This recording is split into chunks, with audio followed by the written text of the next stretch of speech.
나이 들어 깨닫는 관계의 진실. 지난주 동창회에서 만난 친구가 눈물을 글썽이며 한 말이 아직도 귓가에 맴돕니다. 30년을 함께한 친구라고 믿었던 사람이 정작 힘들 때는 연락조차 하지 않더라는 그 말입니다. 여러분도 혹시 이런 경험 있으신가요? 오랫동안 알고 지낸 사람들이 어느 순간 낯설게 느껴지는 그 순간 말입니다. 오늘은 우리가 나이 들어서야 비로소 깨닫게 되는 관계의 진실에 대해 이야기해보려 합니다. 젊었을 때는 보이지 않았던 것들이 이제는 너무나 선명하게 보이기 시작합니다. 그리고 그 깨달음이 때로는 아프지만 결국 우리를 자유롭게 만들어줍니다. 이제 쉰을 남긴 저희 세대는 참 많은 관계를 경험해 왔습니다. 학창시절 친구들, 직장 동료들, 동네 이웃들, 그리고 오랜 세월 함께한 가족들까지 수많은 사람들과 어울리고 부대끼며 살아왔습니다. 그런데 이상한 일입니다. 그토록 많은 사람들 속에서 살아왔는데 정작 진짜 내 편은 몇 명이나 될까요? 얼마 전 한 지인이 큰 수술을 앞두고 있었습니다. 그분은 평소 동호회 활동도 열심히 하고 모임에도 빠지지 않는 사람이었습니다. 페이스북에는 수백 명의 친구가 있었고 카카오톡 단체방도 여러 개 들어가 있었습니다. 그런데 막상 병원에 입원했을 때 찾아온 사람은 단 3명이었습니다. 그것도 가족을 제외하고 말입니다. 이 이야기는 슬프지만 우리의 현실입니다. 우리는 평생 관계의 양을 늘리는데 집중해 왔습니다. 더 많은 사람을 알아야 하고 더 넓은 인맥을 쌓아야 한다고 배워왔습니다. 명함을 교환하고 연락처를 저장하고 모임에 참석하는 것이 성공한 삶의 증거라고 믿었습니다. 하지만 지금 돌이켜보면 그것은 착각이었습니다. 진짜 중요한 것은 관계의 양이 아니라 질이었습니다. 100명이 아는 사람보다 1명의 진정한 친구가 더 소중합니다. 1000명의 지인보다 손잡아줄 한 사람이 더 필요합니다. 이것은 나이 들어서야 깨닫게 되는 가장 큰 진실 중 하나입니다. 우리 세대는 체면을 중요하게 여기며 자랐습니다. 남들에게 어떻게 보일까 항상 신경 쓰고 관계를 유지하기 위해 억지로라도 웃어야 했습니다. 싫은 소리 못하고 참았고 부당한 대우를 받아도 묵묵히 견뎠습니다. 그게 어른의 미덕이라고 배웠으니까요. 하지만 그렇게 억눌러온 세월이 쌓이고 쌓여 어느새 우리 안에 응어리가 되어버렸습니다. 직장 생활을 하면서 만났던 한 선배가 있습니다. 그분은 누구에게나 친절했고 모든 부탁을 거절하지 못하는 사람이었습니다. 야근도 마다하지 않았고 주말에도 회식이 있으면 참석했습니다. 후배들 결혼식도 빠지지 않고 축의금을 넉넉히 챙겼습니다. 그런데 정작 그분이 어려움에 처했을 때 도움을 준 사람은 아무도 없었습니다. 오히려 약점을 잡혔다며 수군거리는 사람들만 있었습니다. 이 선배는 결국 모든 것을 내려놓고 조용히 떠났습니다. 그리고 몇 년 후 우연히 다시 만났을 때 그분은 완전히 다른 사람이 되어 있었습니다. 표정이 밝아졌고 건강해 보였습니다. 무엇보다 자유로워 보였습니다. 더 이상 남의 시선을 신경 쓰지 않았고 하기 싫은 일은 당당히 거절했습니다. 그분이 제게 한 말이 지금도 기억납니다. 나이 들어서야 알았다고 합니다. 모두 입에 좋은 사람이 되려고 애쓰는 것이 얼마나 어리석은 일인지 말입니다. 누군가에게는 아무리 잘해줘도 당연하게 여기고 누군가에게는 조금만 잘못해도 평생 원수가 됩니다. 그러니 모든 사람을 만족시키려 하지 말고 진짜 소중한 사람에게만 집중하라고 조언해 주셨습니다. 이 말을 듣고 저도 많은 생각을 했습니다. 과연 나는 어떤 관계를 유지하고 있는가? 그리고 그 관계들이 정말 나를 행복하게 만드는가?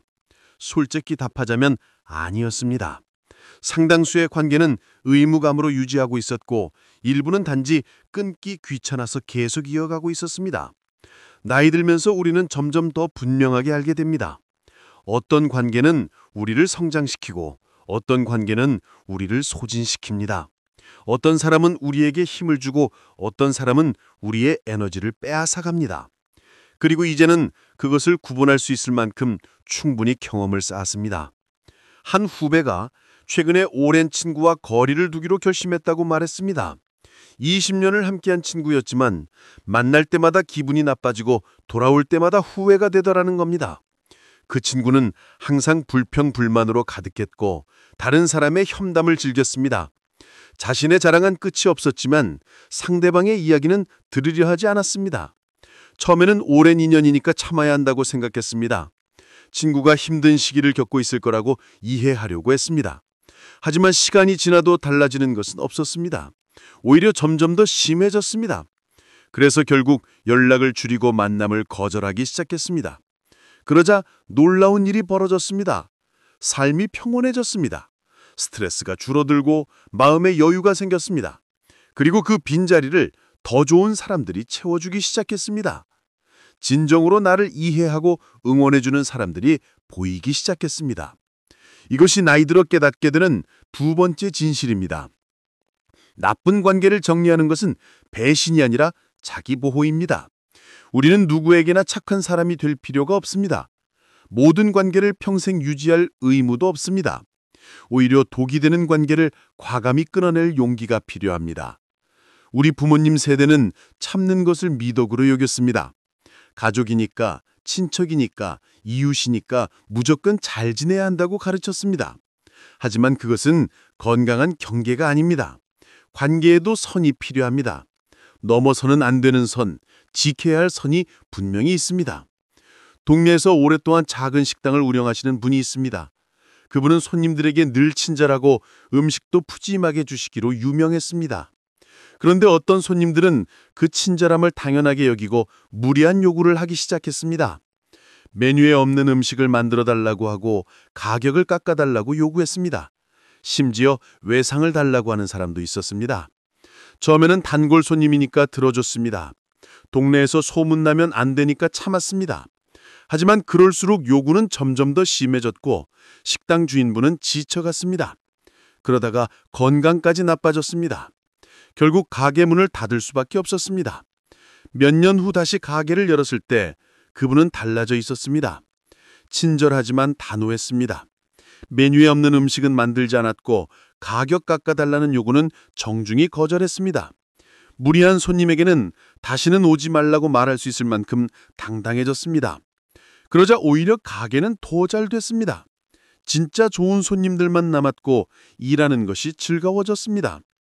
가족 관계도 마찬가지입니다. 피를 나눈 사이라고 해서 모든 것을 참아야 한다는 것은 아닙니다. 형제 자매라고 해서 무조건 희생해야 하는 것도 아닙니다.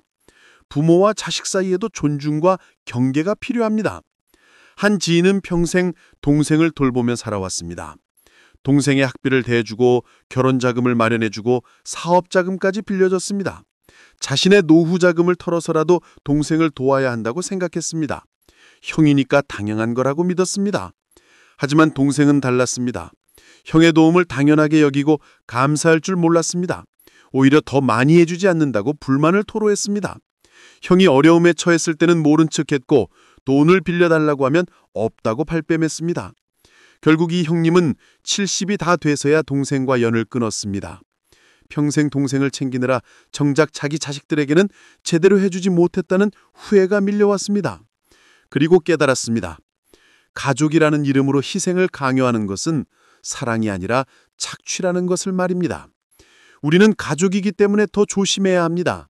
가장 가까운 사이이기 때문에 상처도 더 깊습니다. 피를 나눴다는 이유만으로 무례함을 용납하거나 학대를 참아서는 안 됩니다. 진짜 가족이라면 서로를 존중하고 배려해야 합니다. 나이가 들면서 우리는 또 하나의 진실을 깨닫습니다. 외로움을 피하기 위해 나쁜 관계를 붙잡고 있을 필요가 없다는 것입니다. 혼자 있는 것이 잘못된 사람과 함께 있는 것보다 낫습니다. 고독은 외로움과 다릅니다. 고독은 선택이고 평화이고 자유입니다. 한 시골 마을에 혼자 사시는 할머니가 있습니다. 자식들은 모두 도시로 나가고 남편도 먼저 세상을 떠났습니다. 주변 사람들은 외롭지 않냐고 물었고 양로원에 가는 게 어떻냐고 권했습니다. 하지만 할머니는 단호히 거절했습니다. 혼자 사는 것이 전혀 외롭지 않다고 하셨습니다. 아침에 일어나 텃밭을 가꾸고 낮에는 책을 읽고 저녁에는 산책을 합니다. 일주일에 2번 동네 친구들과 차를 마시며 이야기를 나눕니다. 한 달에 한 번 자식들이 찾아오면 반갑게 맞이하고 또 잘 보냅니다. 그것으로 충분하다고 하셨습니다. 오히려 전에 아파트에서 살 때가 더 외로웠다고 합니다. 사람들에 둘러싸여 있었지만 진정한 교감은 없었습니다. 억지로 웃고 억지로 어울리고 억지로 관계를 유지하느라 지쳤습니다. 지금은 정말 만나고 싶은 사람만 만나고 하고 싶은 일만 하며 살아갑니다. 이것이 진짜 행복이라고 하셨습니다. 젊었을 때는 인맥이 전부인 줄 알았습니다. 아는 사람이 많아야 하고 연줄이 넓어야 성공한다고 믿었습니다. 하지만 나이가 들어보니 그것은 환상이었습니다. 진짜 중요한 순간에 도움이 되는 사람은 인맥이 아니라 인연입니다. 100명의 지인보다 1명의 진정한 친구가 더 큰 힘이 됩니다. 화려한 인맥보다 조용히 내 편이 되어주는 사람이 더 소중합니다. 한 사업가가 사업에 실패하고 모든 것을 잃었을 때의 이야기입니다. 그분은 평소 수많은 사람들과 교류했고 골프 모임, 동호회, 동문회 등 안 들어간 곳이 없었습니다. 명함첩에는 1000명이